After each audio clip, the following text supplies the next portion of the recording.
Bermuda triangle पर 5 दिसंबर 1945 में एक ऐसा हादसा हुआ था जिससे दुनिया भर के साइंटिस्ट सिर्फ सोच विचार ही करते रह गए थे।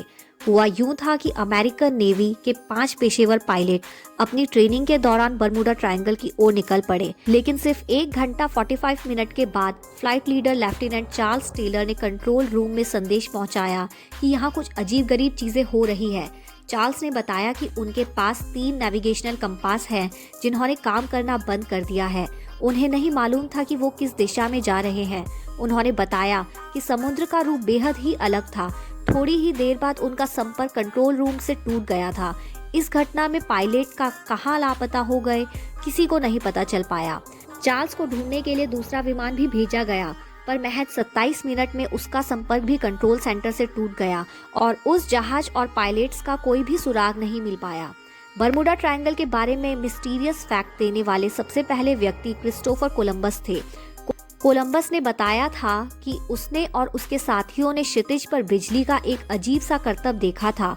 उन्हें आसमान में आग की कुछ लपटें भी दिखाई दी थी।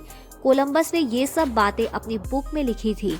बरमूडा ट्रायंगल में सबके गायब होने का कारण यूएफओ को भी ठहराया जाता है और ऐसा माना जाता है कि एलियंस ट्रायंगल को हमारे प्लेनेट से यात्रा करने के लिए पोर्टल की तरह इस्तेमाल करते हैं।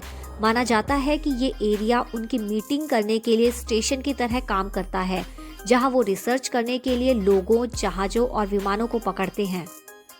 अटलांटिक ओशियन में 5 लाख स्क्वायर किलोमीटर का एक हिस्सा बरमूडा ट्रायंगल कहलाता है। क्रिस्टोफर कोलंबस ने बताया था कि बरमूडा ट्रायंगल एक रास्ता है जो एलियंस के बेस तक जाता है।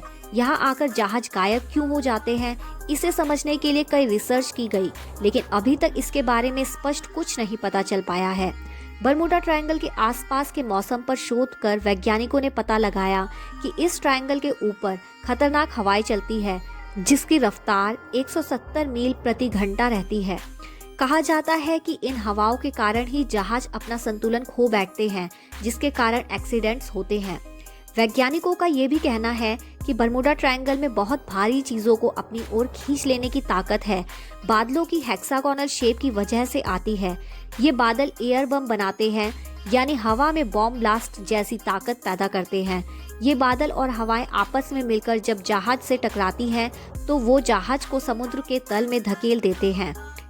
हैरत की बात यह है कि पिछले 100 सालों में इसमें 75 हवाई जहाज और 100 से ज्यादा छोटे बड़े जहाज समा चुके हैं और 1000 से ज्यादा लोगों की मौत हो चुकी है। यही कारण है कि अब तक ये एक मिस्ट्री बना हुआ है।